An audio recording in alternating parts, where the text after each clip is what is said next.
Pangito, hindi ka maingay ah. Dito po kami. Contamination. Ano po?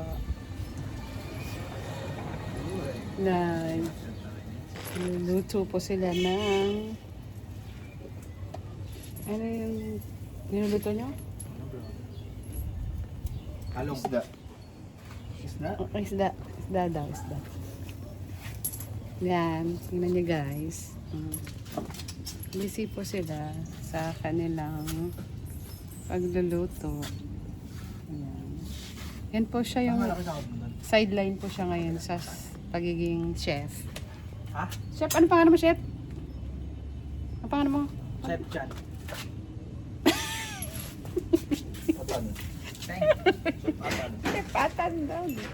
Check.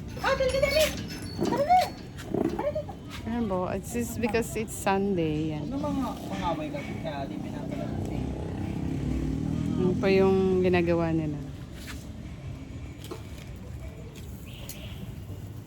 Sideline po siya ng pagiging chef. Ito naman, yung sa sideline ng pag-aaso. Sarap naman yun!